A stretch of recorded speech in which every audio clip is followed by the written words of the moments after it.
සුබ දවසක් ඔයාලා සියලුම දෙනාට. අද වීඩියෝ එකෙන් අපි කතා කරන්න යන්නේ පසුගිය වසරේ තිරගත වුණ කෝඩ් 3 කියන චිත්‍රපටිය ගැනයි.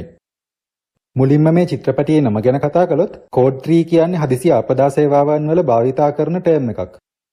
ඒ කියන්නේ පොලිස්, ෆයර් බ්‍රිගේඩ් සහ ඇම්බියුලන්ස් වගේ හදිසි ආපදා රථවල ලයිට් සහ සයිරන් ඔන් කරගෙන හදිසි තත්ත්වයකට ප්‍රතිචාර දක්වන අවස්ථාවලටයි.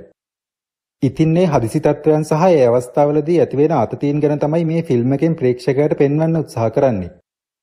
කතාව මූලිකවම ගලාගෙන යන්නේ අංක 42 දරන හදිසි ආපදා ගිලන් රථයක පැරමෙඩික් ඔෆිසර්ස්ලා ටීම් එකක් පාදක කරගෙනයි.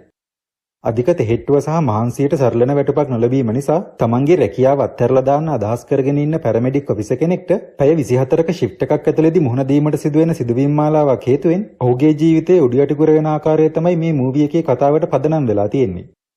පැරමෙඩික් ඔෆිසර්ස්ලා ලංකාවේ නම් හඳුන්වන්නේ පරිපූර්ණක වෛද්‍යවරු කියලයි. ඉතින් ඔවුන්ගේ මේ දිනචර්යාව ඇතුළතදී මේ ටීම් එකට විවිධාකාර පුද්ගලයන් හමු වෙනවා.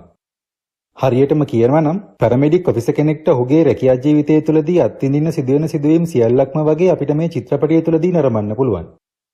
මේ චිත්‍රපටයේ වැදගත්ම අංගයක් තමයි ආතතිය සහ හදිසි තත්වයන් කියන හැඟීම් නිර්මාණය කරන විදිහ. සයිරන් ශබ්දයෙන් පටන් අරගෙන චිත්‍රපටයේ මුළු ධාවන කාලයේ පුරාම වගේ ඉක්මන් ගතියකින් ඉදිරියට යනවා.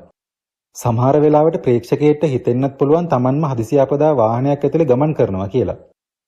ඊට අමතරව මේ මූවි එකේ තියෙන ඇක්ෂන් සීන්ස් ටිකත් කැපී පෙනෙන විදියට ප්‍රේක්ෂකයන්ට පෙන්වනවා. විශේෂයෙන්ම බේරා ගැනීමේ මෙහෙයුම් වලදී තීරණ ගන්න සිදු වෙන්නේ තත්පර කිහිපයක් ඇතුළතයි. මේ ප්‍රෙෂර් එක මේ කෝඩ් 3 මූවි එක හොඳටම පෙන්වනවා. ඒ වගේම මේ ෆිල්ම් එක ඇක්ෂන් විතරක්ම ફોකස් කරන එකක් නෙමෙයි. හදිසි අවස්ථාවකදී ප්‍රතිචාර දක්වන ආපදා නිලධාරීන්ගේ මානුෂීය පැත්තත් අපිට මේ ෆිල්ම් එක හරහා දැක ගන්න පුළුවන්. යුනිෆෝම් එකක් ඇඳගෙන වීරයන් වගේ අවස්ථාවට මුහුණ දුන්නත් ඇත්තටම යාලත් බය, වගකීම සහ කැපවීම කියන හැඟීම් දැනීම් තියෙන සාමාන්‍ය මිනිස්සු කියලා මේ මූවි එක තුලින් අපිට හිතන්න සලස්වනවා.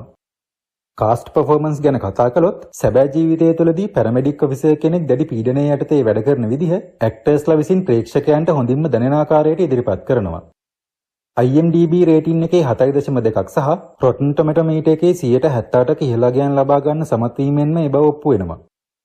මේ මූවි එකේ ප්‍රධාන චරිතයේ විදිහට රෙයින් විල්සන් රංගනයෙන් දායක වෙනවා වගේම ප්‍රසිද්ධ කොමඩි ඇක්ටර්ස්ලා දෙන්නෙක් වෙන රොබ් රිගල් සහ ලිල් රේල් හවුරි සමගින් එයිමි කරේර වතුරු චරිතවලට පනපවනවා. ඇක්ෂන් සහ කොමඩි කැටගරි වලට අයත් වෙන මේ චිත්‍රපටියේ පැය 1 මිනිත්තු 45ක් පුරාවට දිව යනවා. චිත්‍රපටියේ අසභ්‍ය දර්ශන අඩංගු නොවුනත් ප්‍රවේගකාරී දර්ශන සහ විශේෂයෙන්ම චිත්‍රපටියේ පුරාවට ප්‍රධාන නළුවා බොහෝ වාර ගණනක් අසභ්‍ය වචන භාවිතා කරන නිසා කුඩා දරුවන් සමගින් නරඹන්න නම් මේ තරම් ගැළපෙන චිත්‍රපටියක් නෙමෙයි. ඉතින් ඔයාලා රෙස්කියු මිෂන්ස්, ටෙන්ෂන් සීන්ස් සහ අනිත් අයව බේරගන්න තමන්ගේ ජීවිතේ පවා අවදානමට දාන්න සූදානම් මිනිසුන්ගේ කතා වගේ ස්ටෝරීස් වලට කැමති නම් කෝඩ් 3 අනිවාර්යයෙන්ම ඔයාලා බලන්න ඕන චිත්‍රපටියක් කියලා මම සඳහන් කරන්න කැමතියි. ඉතින් තවත් මේ වගේ මූවි ෂෝට් රිවිව්ස් නරඹන්න කැමති නම් අපේ SL Movie Hub YouTube channel එක subscribe කරලා තියාගන්න කියලා ආදරෙන් මතක් කරන ගමන් තවත් මේ වගේම වීඩියෝ එකකින් හමු වෙනතුරු ඔයාලට සුබ දවසක්.